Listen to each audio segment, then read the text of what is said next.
All right, and we are live. Hello and welcome everybody to What's Your Story? This is your host, Dr. Varun Gandhi, life orchestrator millionaire. Nice talking to everyone. Love and abundance, everybody. I always like starting the show with a little love, with a little abundance for a blessing for everybody. So there you go, love and abundance. So today we have a guest, Kundan Chhabra, and Kundan and the show has a long history. We have he's come on the show multiple times in the past in the different formats.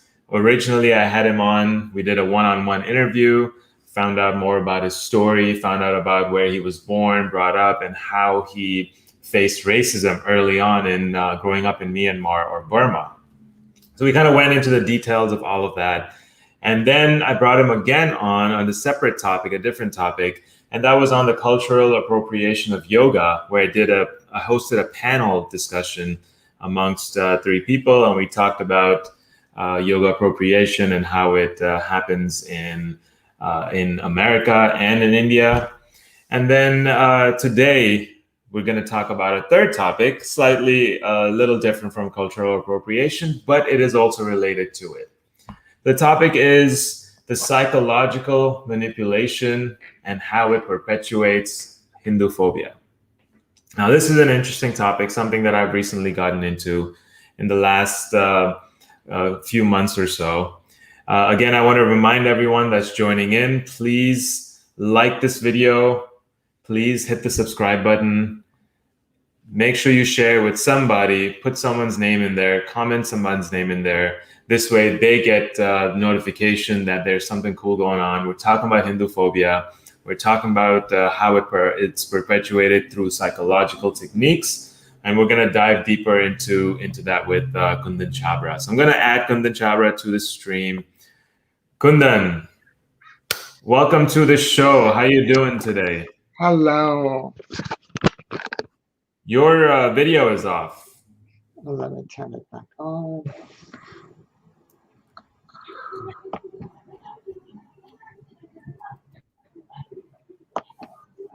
All right, everyone that's tuning in, as Kundan turns on his video, please like this video. Please hit the subscribe button so you get notified that anytime we're doing a new interview. Kundan, thank you for joining us. How are you Oh, doing today? there we go. I'm doing well. You look beautiful. Thank you for being here. You're welcome. I always love having you on the show because we dive deep into these very meaningful conversations that people hmm really enjoy as well. So thank you for being here. We're going to talk about the psychological manipulation and how it perpetuates Hinduphobia.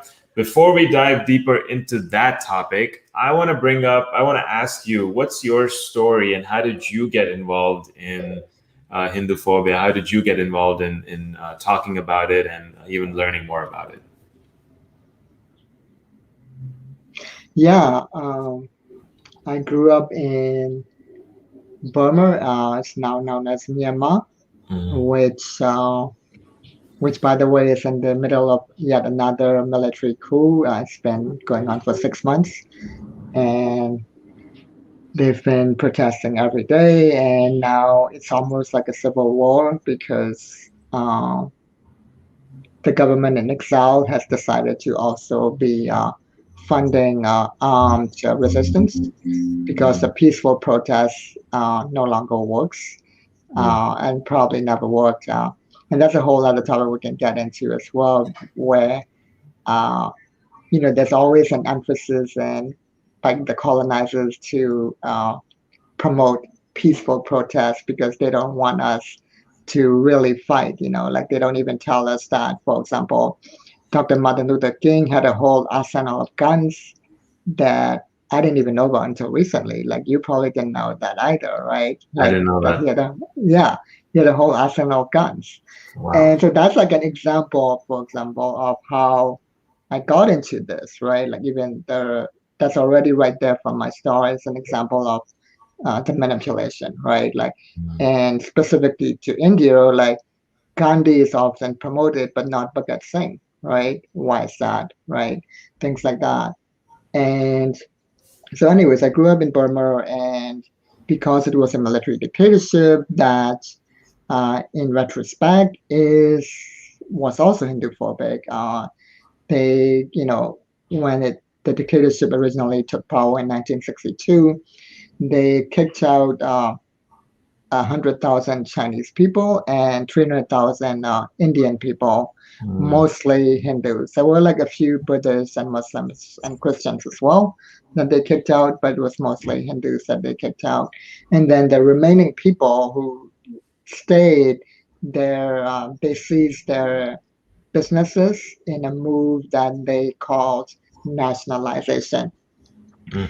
which was basically the Burmese version of socialism, right? Which, by the way, is one of the reasons why I'm not a leftist. So I don't identify with any political label because I grew up in basically a socialist dictatorship, you know.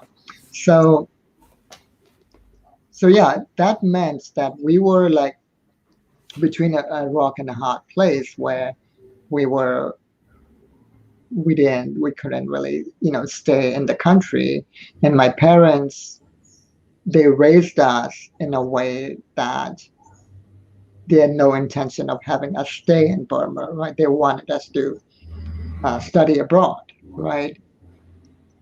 So, and and then there was also a whole lot of colorism where they called us Quakala, which means black dog in Burmese.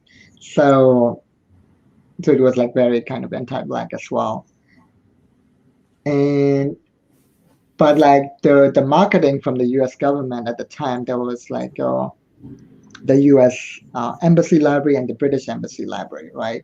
So they like framed themselves as saviors and rescuers, and they're the beacon of freedom, right? And we all bought into it. Like a lot of Burmese, including me, my family, we all bought into this. So so simultaneously, I grew up in a school for the children of diplomats that includes ambassadors, things. I even met the U.S. ambassador, and there's a whole story behind that too, where uh, I didn't realize that at the time that I experienced racism from an American, from a prominent American, as young as being a teenager. And Mm. I didn't realize it until a year ago that uh, that this was racism because I basically like blamed it on myself, right? Because Mm. I asked a question to the U.S. ambassador at the time, and my question was something along the lines of, you know, these U.S. soldiers go. I think it was around the time when some U.S. soldiers had raped some Japanese women at the Okinawa military base, Mm. and I was asking, maybe if U.S. soldiers were provided with more education, they might not do that, something along those lines. Uh, and when they provided more education, instead of answering my question, like the U.S. ambassador literally just laughed in my face and turned around, turned her back to me, and walked away. Wow. That is actually a profound question at that age. How old were you? I must have been like 14, 15. Like, Oh, wow. Wow. and I thought I had asked a stupid question, Yeah. like for years until last year, like when I finally like met with other indigenous people when I started my weekly indigenous calls, and I was talking about the story, and they were like, "That's not a stupid question. Like that was actually Yeah. a very important question." Wow. Yeah, it was a really good question. So that's super interesting. So that's how it kind of you're starting to see these psychological manipulation that's already been. Right, but like I almost like I was so gaslit in so many ways that I was started gaslighting myself and started believing in white supremacy, like and so like when I came to the United States, like instead of being connected to my Hindu roots, like I started, reading Tony Robbins, Byron Katie, all of these prominent people, and Marianne Williamson, who now in retrospect have been shown to be very racist, anti-black, sexist, right? Tony Robbins became part of the Me Too thing, and then him saying the N word came out recently, right? All of that stuff. So, and Byron Katie also with trying to help a black woman going through racism, and she had no business helping in that issue because she wasn't an authority in that subject.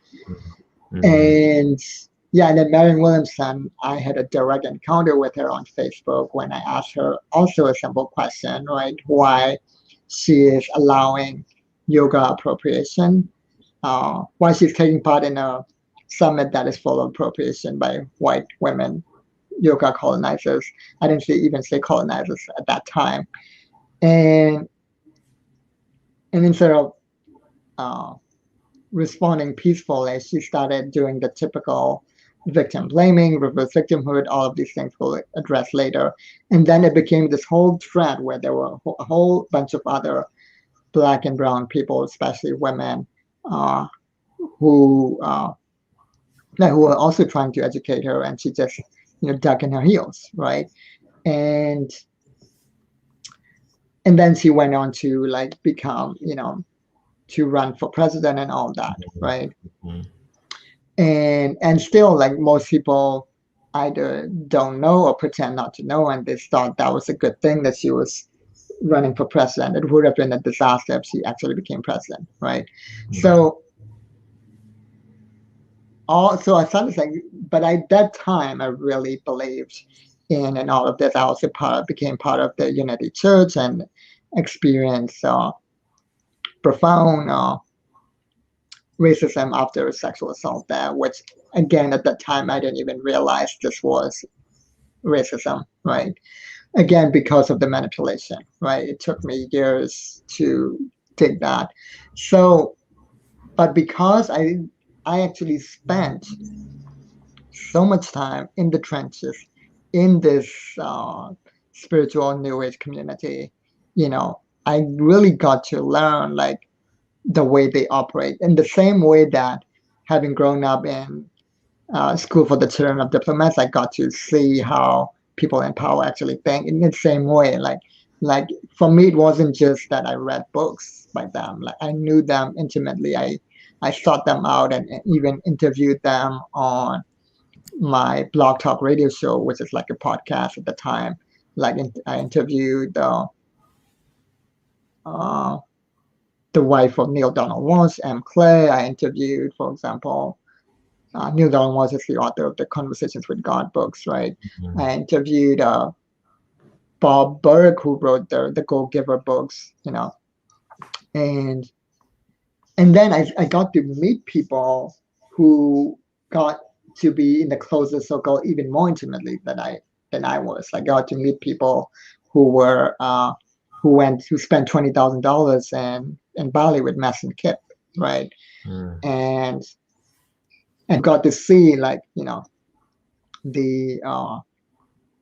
the inner world of these people as well. Like this person that I knew was saying once she met, I think she met Ariel Ford, the sister of Debbie Ford, right?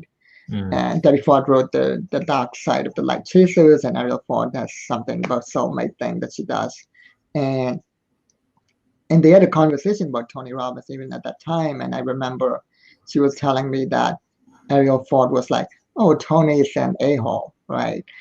And this was before the Me Too, before the fact that he said the N-word came out, right? All of that. And so she was like, why don't you people just call him out? And it turns out they can, because they all are doing this stuff, so they all have dirt on each other, so they can't call each other out. That's why they protect each other, which gets into white solidarity as well, right? Which is another form of manipulation as well. So yeah, but especially in the last 4 or 5 years when I started realizing how much I was manipulated, and then I started kind of reconnecting to my Hindu roots, like especially with groups like Hindus for Decolonization and all that. I started noticing the how deep the manipulation happens, where it's become uh, very personal, where you cannot uh, even critique the appropriation and colonization of yoga or Ayurveda or any of these things without being called a fanatic or a fascist, right? Which is basically nothing new. It's the modern equivalent of calling us savages and thugs, right? And they become more clever, right? Instead of directly calling us savages and thugs, they tell a story that paint a picture of how savage we are. Mm-hmm. And so they become even more cunning. And I started seeing more and more of that. And that's, and especially with also my realization about uh, the fact that after my sexual assault, that the white man was protected and the white woman, instead of fully protecting me, literally said like, uh, that I didn't even fully understand the mindset at the time. Now I do. She said, because he didn't listen to her when she tried to call him out. He just laughed at her and said it was a joke. Uh, Mm-hmm. which, by the way, it was a joke. Is also typical gaslighting. Mm-hmm. Uh, because if you can't take a joke, you're too sensitive, right? So, which is victim blaming. And she literally said to me like, when I said, when I didn't say anything, but my face was like, it showed in my face. So she said, these types of people need this place or need this class more than you do. What's her Wow. exact words? Yeah. Wow.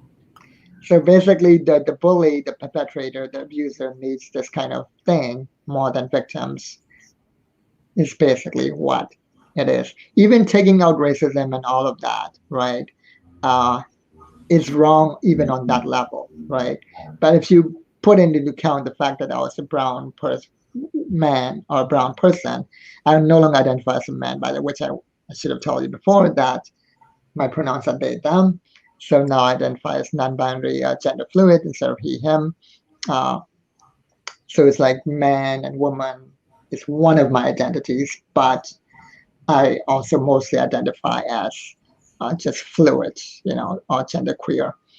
Mm. But at the time, I identified as a brown man, and there was a white woman telling me that these types of people need this more than you do. You know, she would never have said that if the person who assaulted me was a black man, for example, Right. right? Or if I was a white man or even a white woman. Mm-hmm. So if that was changed, so race definitely played a factor in that as well. Yeah. Wow. Yeah. Yeah, I feel like it happens a lot, and it's happened a lot to me too, where I've been in certain experiences until much later I realized, oh, wow, that was some form of racism. That was some Hmm. form of, like hate against me because of my physical appearance or my origin. And yeah, I've seen that a lot. That happens. What can we do? How can we identify this sooner so that way we could, instead of realizing this much later on, we're realizing it then and there, and we could maybe put a stop to it, maybe point this out to them. What can we do for that? We just have to like we'll get into things like logical fallacies and cognitive biases later, but even on a basic level, it's just educating yourself on history and current events beyond the colonizer narrative, right? Because Mm. the colonizers will just keep denying and denying, and even now, like with the thing, the whole fight for the 1619 project and trying to turn critical race theory into the new red scare, right? That whole thing. It's just even educating yourself on history. Like for example, I learned recently, just like a few months ago, that the United States government dropped 2 million bombs on Laos in their secret war, which basically makes Laos the most bombed country in the history of the world, right? Wow. And I grew up in Burma, which is like a neighboring country right next to Laos. And I didn't know this until a few months ago. even though I grew up right there in the region. So that goes to show how ignorant even I was, right? So all of these things that's been hidden from us, we have to start reading the narratives, and ideally from the actual people who were there, or at least their descendants and things like that, because the gaslighting starts with the denial, like they outright just deny it, like. And in fact, I want to read this passage from this novel that I've been reading. It's called The Space Between Worlds. Mm. And it applies, what she said here applies to so many things. And there's no spoilers here. Basically, he told me a story.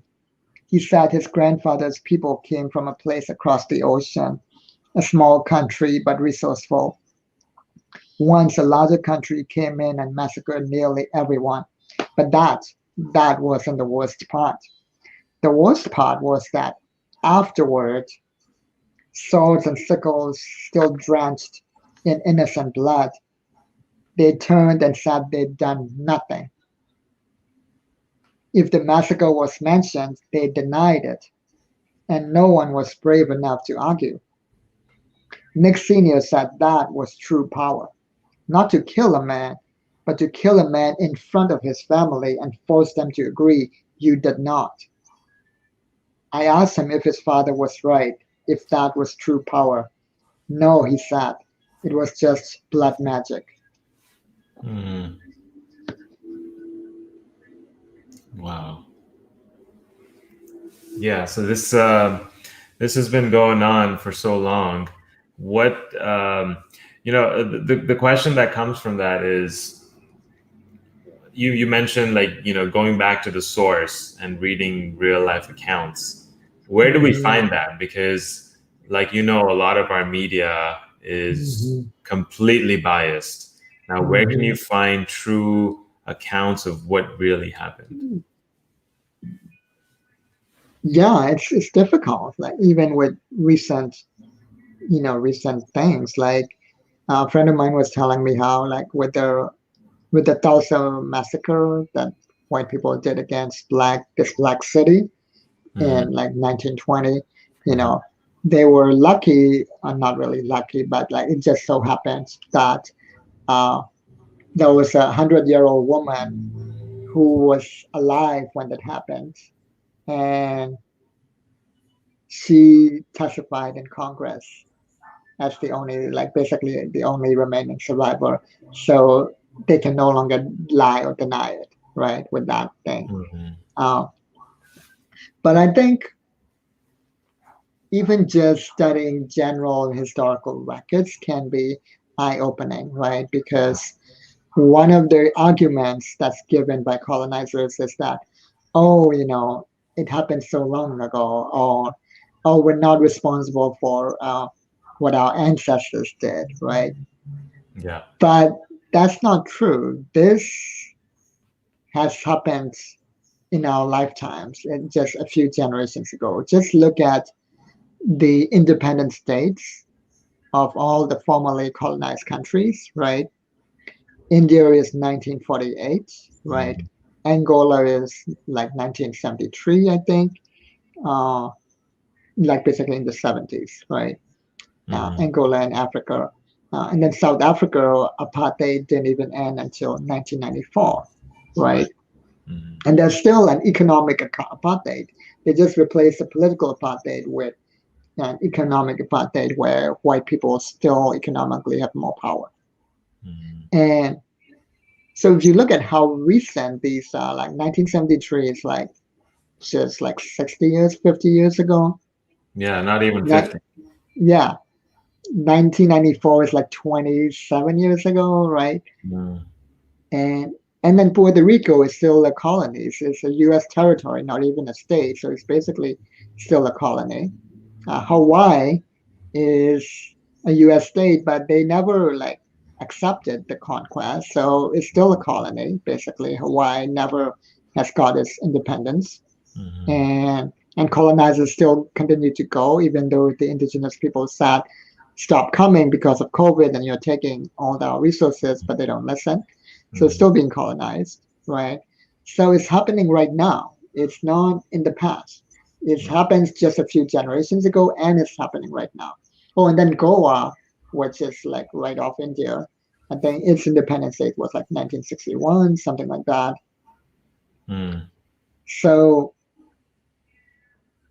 so that's one way to fight at least one of the manipulations, right? This idea that it was so long ago or it no longer exists is Right. still happening, right? And and that's just with whiteness. We haven't even got into the idea that uh, white people are not the only colonizers, right? There's Imperial China was a colonizer. The Let's actually Islamic, talk about that. Let's yeah, let's dive deeper into that. And yeah. so, what you mentioned the other colonizers? Imperial China is one of them. Go ahead. The Islamist Mughals, the Mughal Mhm. Empire was another one, Mhm. and they're still holding the strings. They're just, in a way, they're even more clever than white people, I feel like, because China, other than the invasion of Tibet and in 1950, and maybe the invasion of Indian borders, like a few decades ago, they've they're doing proxy wars instead of outright warfare now. Mm. Uh,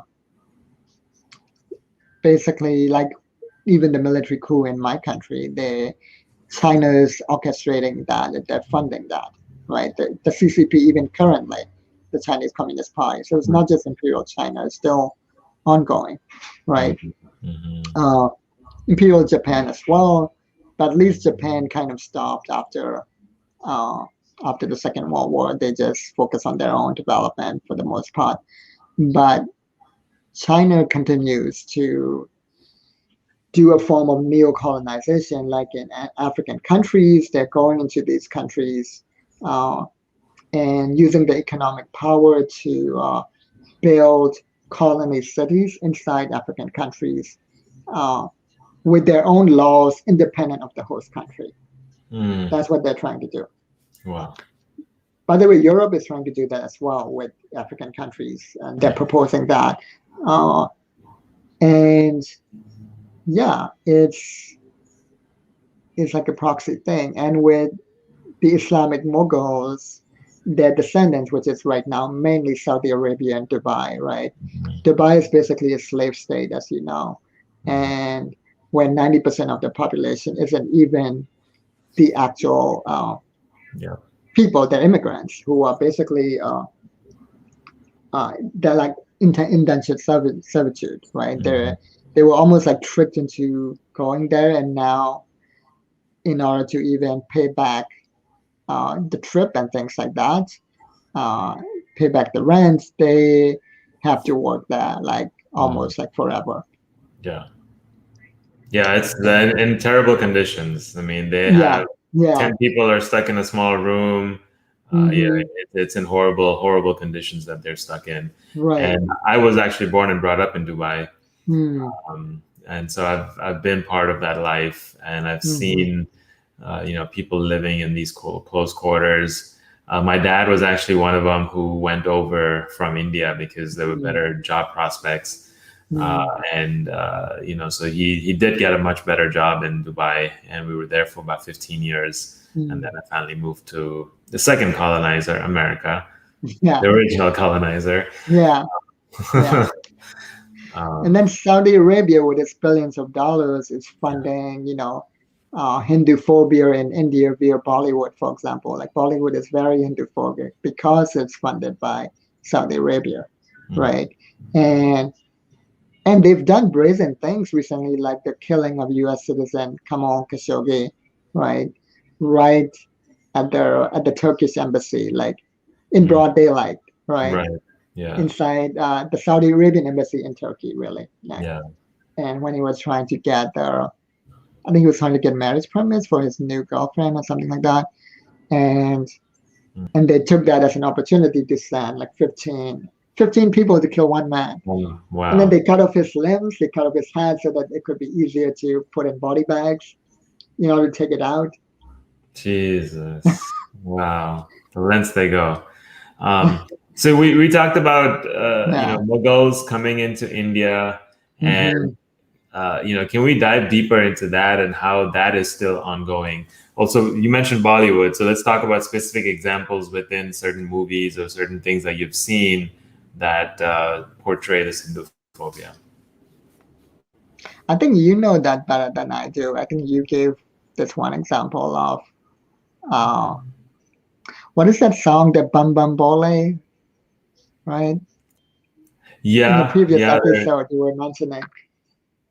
yeah. And Uh-huh. can you tell There us are a more whole about bunch that? of Yeah. Yeah, there are a whole bunch of different examples in movies. Just recently, there are a couple of movies that show, and this has been going on since the 80s. Even in the Hmm. 80s, they have these older, Hindu businessmen that put Hmm. down the colored people or darker colored people. Hmm. But they'll show how a Muslim person doesn't do that and will eat bread, Hmm. break bread with this person. So that was in like the 80s, 90s, Hmm. and now it's more of the hero, like you mentioned, Bollywood, the main three Khans. They'll put some sort of Hmm. like how Muslims are much better than the Hindus, and Hmm. Hindus all about violence, whereas Muslims care for the people. Hmm. So there'll be like a character in the movie that they use to show these kind of Hmm. portray these and perpetuate Hinduphobia. Hmm. And also movies. Now I remember there's a movie. Was it Oh My God with Akshay Kumar, I think. Mm. And there's similar movies. There's another one, I think, Pinky or Picky, with actually Amir Khan. Actually, there's similar movies. Basically, uh, denigrating Hindu gods and saying their Hindu priests are a fraud and Hindu gods are a lie or not scientific or whatever. Basically, that's the plot in both movies. Yeah. And in fact, in Oh My God, this guy even tried to sue God because his business was destroyed or something, or his house was destroyed or something like that. Right. Yeah. And and that was basically the plot. And then since you cannot sue God, you have to sue God's representatives, which is basically no, basically like every religion.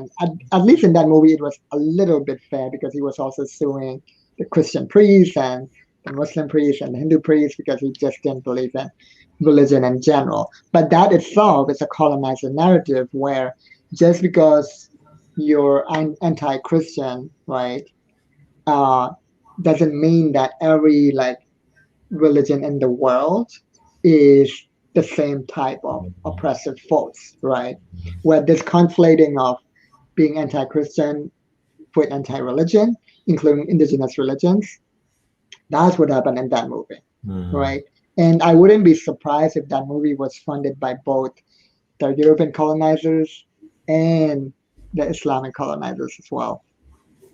Yeah, yeah, I'd be curious to see. I know you're talking about PK Yeah, is the Amir Khan movie that was definitely funded by Islamic colonizers, I can say, um, yeah.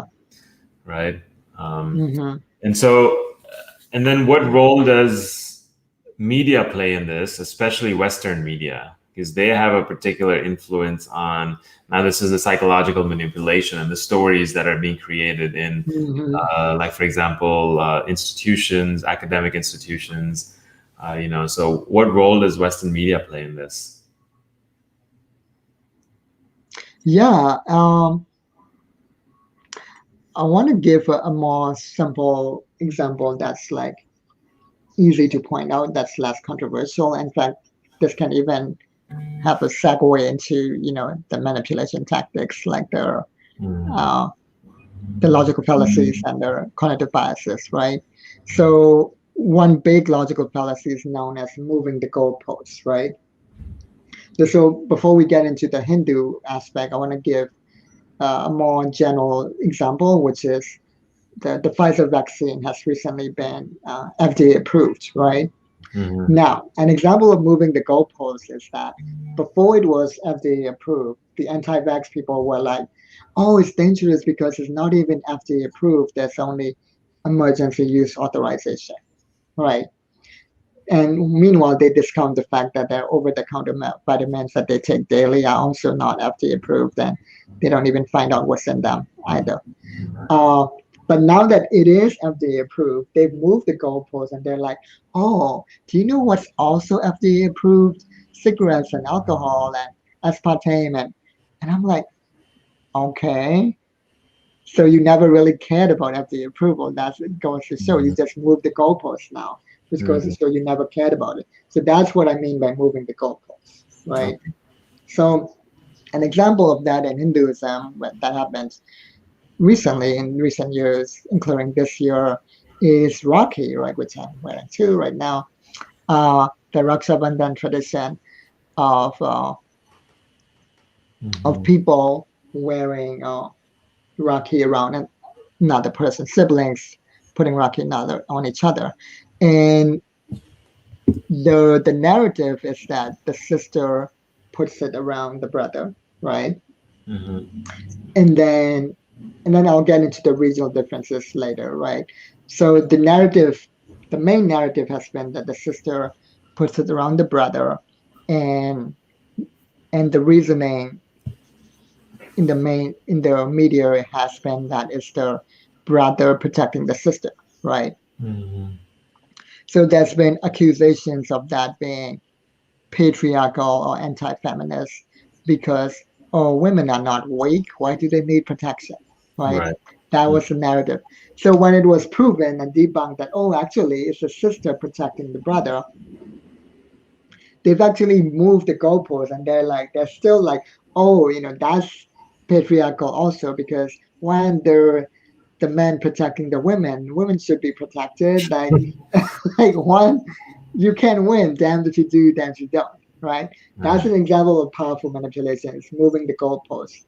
Now, but check this out. Guess what?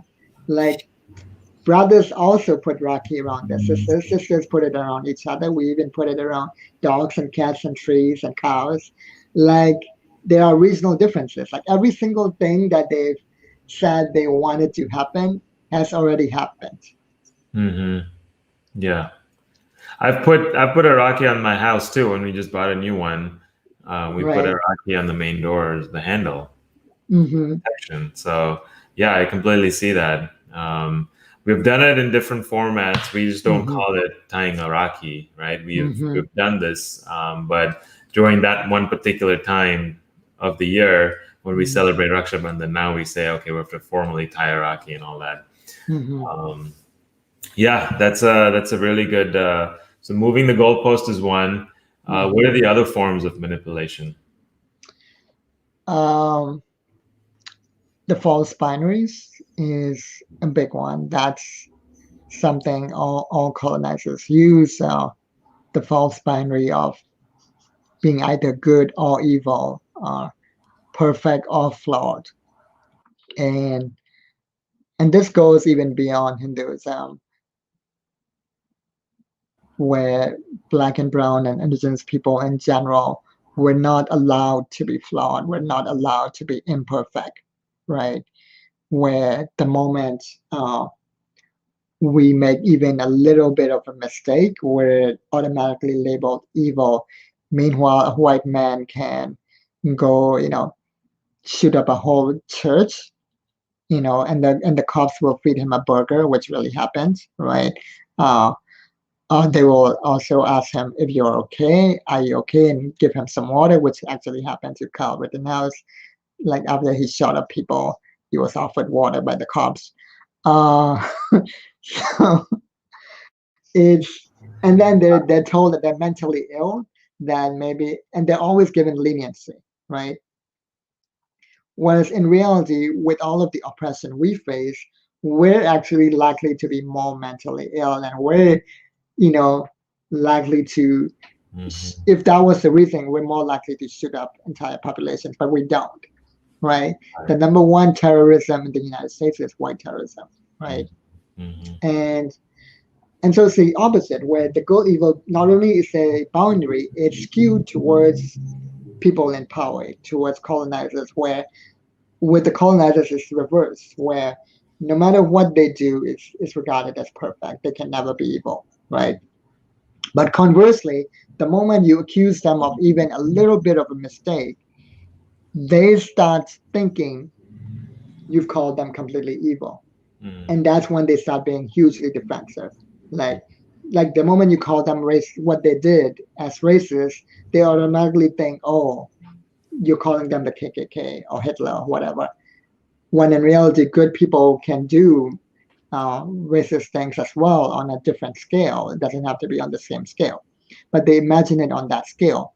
And so it's designed to, uh, in fact, it's a good segue into reverse victimhood, right? Where it's designed in a way that allows the colonizer to engage in reverse victimhood because you've called them out for racist abuse, right? Or cultural appropriation or whatever it may be, right? Mm-hmm. But now they're blaming you as a bully and saying you called them names. But what name did you call them? You didn't say the N word, you didn't say the G word, you didn't say the S word. You just called them racist. Racism is not a racial slur. Like calling somebody a racist is not a slur. But they're treating the word racist as a slur. Mm. And that's reverse victimhood right there, where they're now saying they're the victim and Right. you're the bully for standing up for what you believe in. Right. While Right. you're just pointing out what they had done as, you're Mm-hmm. just observing it and pointing it out. Yeah. Interesting. And then in regards to Hinduism, the new form of that is they're calling us Hindatva, they're calling us fascists, fanatics, just for pointing out that somebody's appropriating yoga. Right. Right. So they've taken it on a new flavor, right? Where that's where the Hinduphobia comes in. Where, in fact, there are some circles where even just being openly out as Hindu or Buddhist, you don't even have to call out cultural appropriation. Just being openly out, being a proud Hindu, would automatically label you as a fascist or fanatic.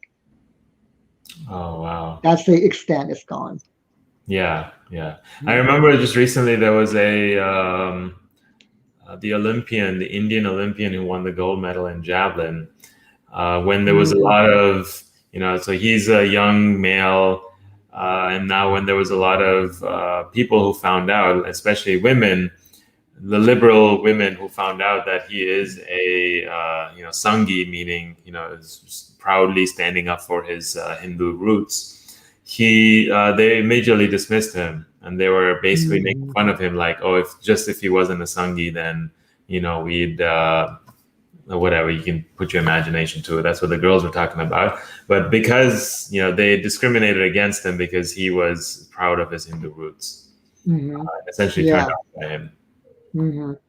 And the same thing with the Nasser, the teenage girl who got accepted to Nasser, and she had on the background a whole bunch of Ganesh Mhm. statues and like other Hindu gods and goddesses Mhm. on her table, and they immediately accused her of being unscientific or lying her way into NASA, even though she didn't believe in science, uh, which is a false, which gets into another form of manipulation, which is false equivalence, right?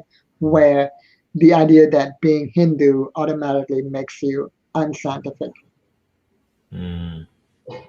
They would never say that to somebody who has a cross behind you and say, if you somebody who got accepted in NASA with a cross behind them, right? Right. This conflation that Christianity is anti-scientific is not there. Right. Right. Yeah. That's a great example in America of Mm-hmm. Hinduphobia.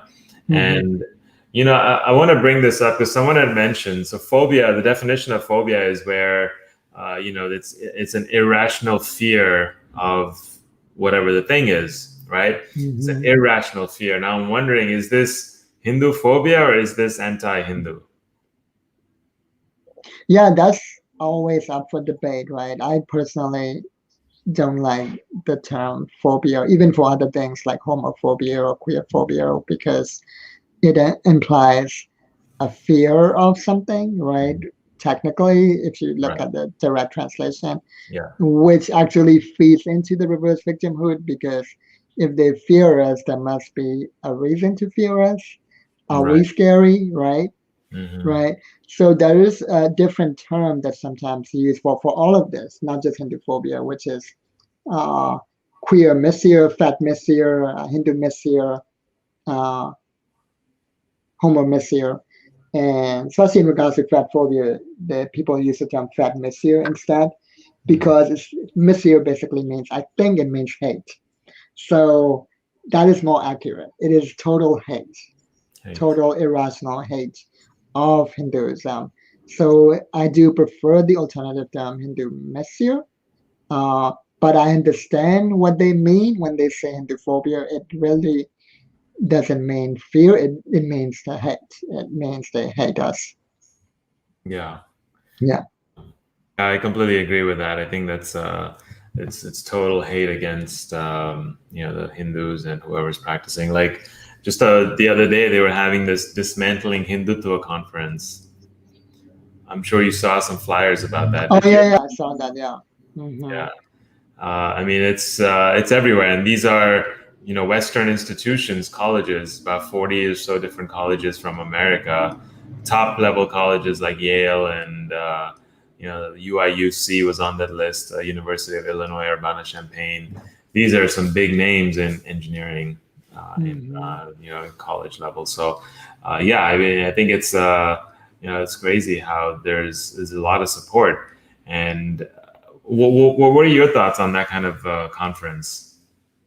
Yeah. I mean, can you imagine what would happen if there was a similar conference, say, dismantling Christian supremacy or dismantling Islamic supremacy, Right.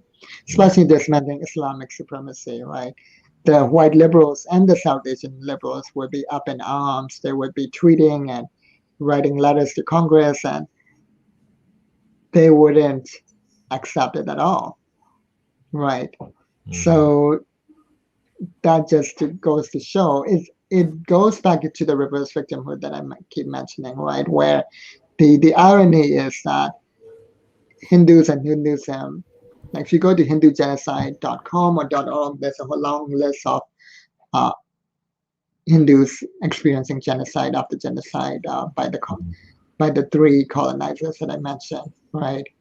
And like the 3 million Bengal famine in done by Churchill, the 10 million killed by the Portuguese, I think it's by the Portuguese against the Kali worshipping tribes after they labeled them as thugs, which is again the reverse victimhood, right?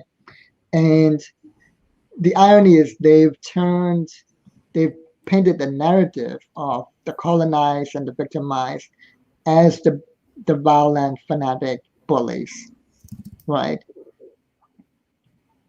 It's ahistorical. And and that of course that gets more into, things that other people are more expert in that I'm still studying, like uh, things like caste and how that was also a colonial invention and now it's been regarded as a purely Hindu thing. And not that caste isn't real, it is a very real thing that's happening in India right now, right? But the narrative is that casteism is the only thing. Hinduism is equal to casteism only and nothing else. Like they're trying to say yoga is not Hindu, Ayurveda is not Hindu. That's the narrative they're trying to build, where if you are Hindu, you're automatically uh, a fanatical casteist. Mm. That's basically the manipulation, right? So basically, Hindu is empty outside of caste discrimination. Right. Mhm. And outside of discrimination against Muslims too is the narrative that's increasingly being done, which again is ironic, right? Because meanwhile, uh, Hindus are still oppressed in Pakistan, Saudi Arabia. Like here's the crazy thing: like India still considers itself to be a secular state, right? Right. Whereas Saudi Arabia has openly declared itself an Islamic state, Right. as well as Dubai, right? Where Right. you cannot openly practice Hinduism, Judaism, Buddhism outside your home, or Right. you might be arrested, or worse, maybe killed. Mm. And yet no one is speaking out against Saudi Arabia. Yeah. That itself is a huge red flag, right? Yeah. Where the attack is always on India, not on Saudi Arabia. My parents lived in Saudi Arabia for a few months. Hmm. They know, my mom has to literally wear the burqa everywhere she goes, anywhere she Hmm. leaves the house if she's not accompanied by a male. No, even regardless, she has to wear a burqa and be completely covered if she steps out of the house. Hmm. So it's like really, really strict, regardless of whether she believes in it or not. She still has to follow it, and that's the rule of the land. In Hmm. Dubai, when we were there, this was again in the 90s. We weren't allowed openly to practice our religion. I think things have changed a little bit now, but then again, that took a lot of fighting against Hmm. to move that. But yeah, again, like you said, it's all Islamic rule. It's and I had the same question there. I don't know, like 40 or 50 different countries that identify them as Islamic states. Hmm. How come they are allowed to exist and no one is having outrage when women are not allowed to vote, when they don't have these certain rights, even in certain Saudi Arabia, for example, in these countries, not even the Yes. basic like allowed to walk alone. um, Hmm.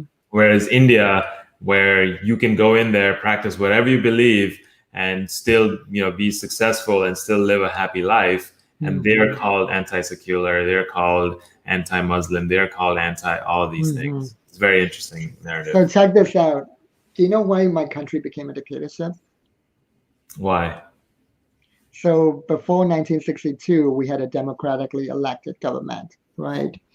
And the government at one point, I think around 1960 maybe or 1959, I forget the exact dates, they declared itself a Buddhist state. Mm. It pissed off the Christians, it pissed off the Muslims, and they started destabilizing the country to the point that the democratically elected leader at the time temporarily gave emergency power to a military leader, and he took over for at least I think a year or two. Uh, he temporarily gave back power, but once he got the taste of power, 2 years later in 1962, he was like, "I'm just gonna take over." But Wow. that's how it started. Like, So that one move, you're still yeah, experiencing the repercussions from it today, yeah, right? yeah, yeah, Wow. yeah. Jeez. And Yeah. and even the new military dictatorship never dared to declare itself a Buddhist state ever again. No government has ever since then. So that goes to show how much not only anti-Hindu but anti-Buddhist sentiment, and how powerful the forces of the colonizers, the Islamists and the Christians still are. Even though they are military dictatorship, they got weapons. Mm. They're funded by China, and yet they still don't declare themselves a Buddhist state. Never again. So, Like, that brings up a good question of yeah. why is this happening? Like why Hmm. are they? Because what I've seen from India, I'm just looking at the history over the Hmm. last 100, 200 years. You'll just see a pattern. You notice a Hmm. pattern where land is being cut out of India's, land. Hmm. Literally in the last 200 years, the whole size of India has just shrunk down to maybe, Hmm. I don't know, 60% of what India was in the past. Pakistan, Bangladesh, Afghanistan, Hmm. all these different countries, Sri Lanka, Nepal, all these different countries were, Hmm. just split up from India, Hmm. because I feel like there's this war that's been going on, and not just Hmm. in the last 20 years that we have noticed, but it's been going Hmm. on for the last hundreds and hundreds of years. Hmm. Uh, why is there this war? Like, what is the reason for having some sort of manipulation, whether that's psychological, whether that's physical? What's the purpose behind it?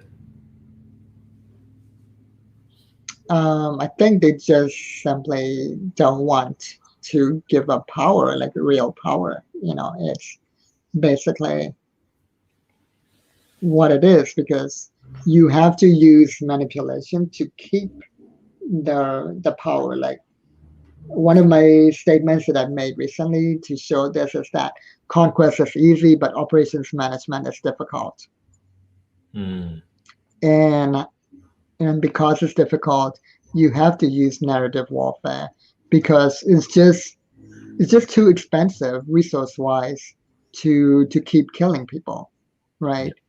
It's in fact a good example is the invention of politeness, right? Mm. Uh,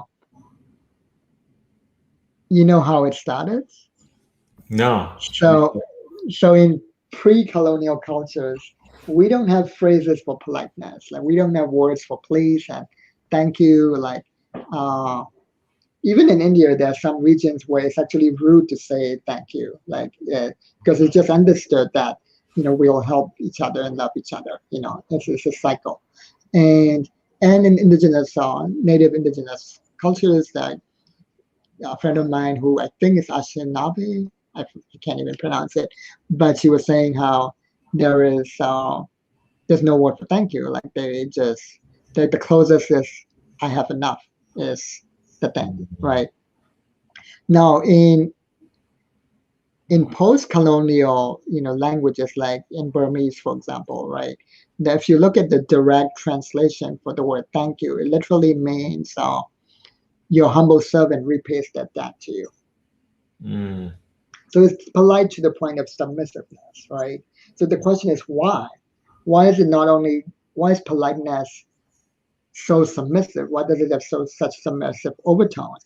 Well, it happened because originally there were these. It was originally a weapon of class warfare, where there there used to be classes. There still are, right? It's not as overt, right? But there used to be clear delineation where there was the warrior class, there was the noble class or the rich class, and there were the peasants, right? Mhm. So there used to be a time when the the warrior class would go around killing the peasants with the slightest provocation, like for any reason, right? They again, it's a reverse victimhood. They would claim they're victimized, Mm. similar to how cops today would say they were so scared they shot the black person, right? Mhm. Mhm. It was the same back then, right? They and so this wasn't good for the peasants. It was bad for the peasants, but it was also really bad for the rich people because the warrior class increasingly was killing off their resources. Mm. So the rich people they didn't actually care about the peasants. But they cared about the loss of resources. So in cahoots, almost like in semi cahoots with each other, the peasants over time invented these politeness structures and the rich people encouraged it in order to reduce the likelihood of being killed. And so instead of uh, killing them, they would demand politeness and they would acquiesce and be as submissive and polite as possible whenever the warrior class came. It may be as simple as looking down or even bowing down as the warrior class came, not looking into their eyes, things like that. And then eventually became part of the language as well, right? And so resource wise, isn't that cheaper than Mhm. just killing people all the time, right? Right. So it's all about power. It's the manipulation is just cheaper. Like, Mm. and when it's legalized and politicized, when it's put right into the legal code itself, then violence, weapons, and warfare becomes the last resort. So you save resources, you save on the weapons, you save on the killing. When you can manipulate people with narratives and money and economics and legality, then the most expensive way of controlling people, which is killing them, becomes the last resort. Right. Now, the irony is over time, it didn't even work out for the peasant because now being not polite, being rude itself becomes a reason for oppression instead of the actual reason, which is their oppression. Mm. Which is why today we have people calling out for civility, right? Whenever we call out their racism and colonizing, they're like, oh, you're so rude, you're being hostile. No, we're just being direct. So Right. there's a legacy behind it when they accuse us of being rude or being not civil. There's a whole legacy of violence and colonization oppression going back generations and hundreds of years, starting out with the invention of these politeness structures.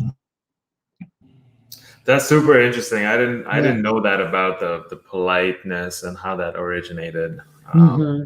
And that actually makes a lot of sense. That makes a lot of sense, and I've seen it. And I've noticed this in myself as well. That a lot of times when I'm walking, I'll be walking with my head down, and that's out of practice of walking with your head down and just trying Mm-hmm. to like make sure you don't get noticed, and making sure you do like survival tactic, right? Yeah, Especially you're in those literally regions. trying to prevent yourself from being killed. It's a subconscious generational. It's not literal anymore like in the past. It's not immediate, Right. but it's still in your like even maybe even in your DNA, like deep in your subconscious, right? Where uh and there are many ways to kill a person. It doesn't have to be immediate violence. It can be a slow murder, slow homicide, right? The death of a thousand little cuts, like just outcasting you from different groups, outcasting you from economic opportunity, uh, and eventually you're out in the street, right? So, and that's a form of death as well. So, of course, we don't want to anger people, so we, walk with our head down and things like that. Yeah, yeah, and that's that's the the colonial mindset of I'm just gonna stay out of trouble. Hmm. This is I've seen that a lot, and I Hmm. regularly see that even now with people walking in America on the streets, and you'll just see them looking down constantly. Partly it's also because the phone has caused them to always look down, and Yeah, their neck is I feel like the phone is also another reason for why their necks are down like this, and that means it's also blocking their throat chakra. So their mm, phones are literally blocking off their vocal chakras, hmm, right? Um, yeah. yeah. So thank you, Kundan. This has been a fascinating conversation. Everybody that's tuning in, please hit the like button. Please hit the subscribe button. So you can keep up with the future interviews. Kundan, uh, I wanted to bring up one last point. We had mentioned this briefly, and I don't know if you wanted to share something about it. We talked about it a little bit in the past. Is the academic Hinduphobia, right? Like how Hmm. there are these institutions, how there are these professors, for example, that are propagating some of these messages. Hmm. Did you want to add something to that? Really don't know much about them. I think people like Indu, Vishwanathan, and Sneha would know better on that. But I do want to add one other thing because we talked about logical fallacies like false equivalence, false binary, or uh, ad hominem, things like that, reverse victimhood. Well, technically, reverse victimhood is not a logical fallacy, but it's still a manipulation technique. But we can also, there's also cognitive biases that I want people to look up. Uh, Things like there's at least 24 cognitive biases that you can look up, but the big ones are cognitive dissonance, cognitive confirmation bias, and survivorship bias, right? So confirmation bias is like if you buy a red car, or even if you think of a red car and you go out in the street, you're more likely to see red cars everywhere. It's confirmation bias. Now, some people will manipulate you and say, "Oh, that's proof of law of attraction." No, that's just confirmation bias.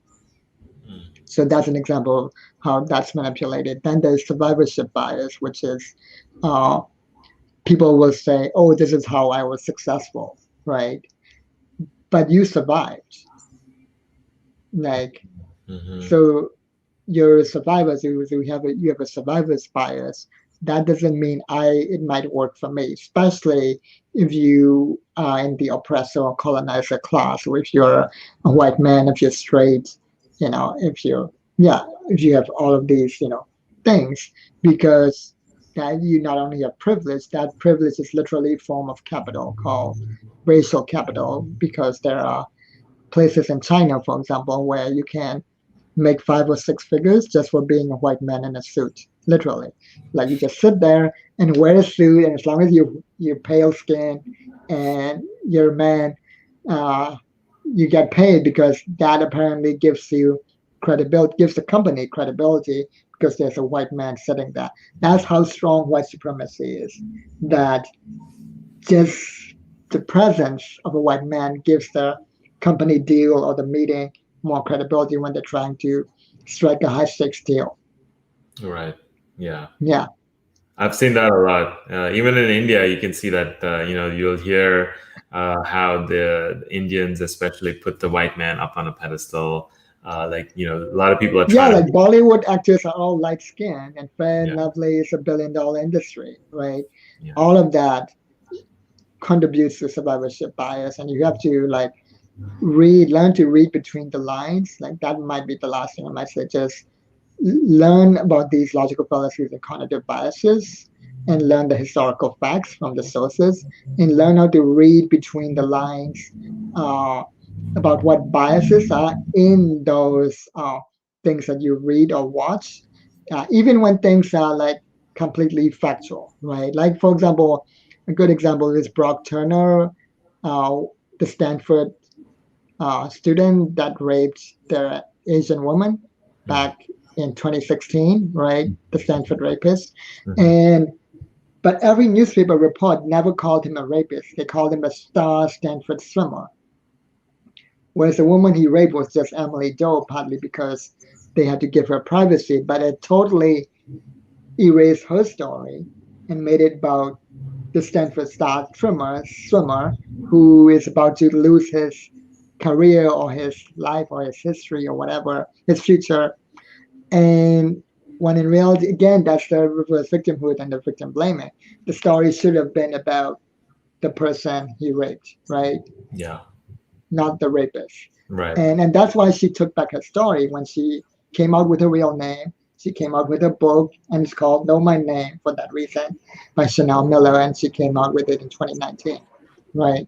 mm, So, so that's an example. Even when things are factual, there's no like bias in terms of like opinion, right? There's no opinion. They're giving a factual account, but there's still a bias. So even when something is completely factual, you have to learn to read between the lines, and then also know the difference between facts and opinion. mhm. Yeah, that's a super important point. Looking at the facts and looking at the assumptions too, right? Because some of Mm-hmm, those facts will have made certain assumptions just, mm-hmm, and they'll appear to be true, but when you look mm-hmm, deeper into those assumptions, they're not true, and essentially the whole message just falls down from there, mm-hmm. right? Yeah, Um, well, do you have anything else to add, Kundan? Any last words? yeah. Just I want to emphasize: really learn logical fallacies, cognitive biases. Learn about reverse victimhood, which is part of something bigger called DARVO, DARVO. Normally, something narcissists use, but there is a strange coincidence. I don't know that fact that a lot of colonizers use these tactics that normally narcissists use. So look up narcissistic abuse as well, just because that will teach you so much about how the manipulation works, because that's it's become almost like a systemic narcissistic abuse on a systemic level. Right. So that will be like the number one thing, especially DARVO, DARVO, which is, I think it stands for deny, attack, reverse victimhood, offender. And then reverse victimhood being the number one. So look that up, look up cognitive biases, logical fallacies, those three things. All right. Definitely. Thank you so much, Kundan. Thank you so much for being here. Thank you, all our viewers, for tuning in to another episode of What's Your Story? Love and abundance, everybody. I hope you'll have a fantastic day, and we'll again talk very soon. All right. Love and abundance. Love and abundance.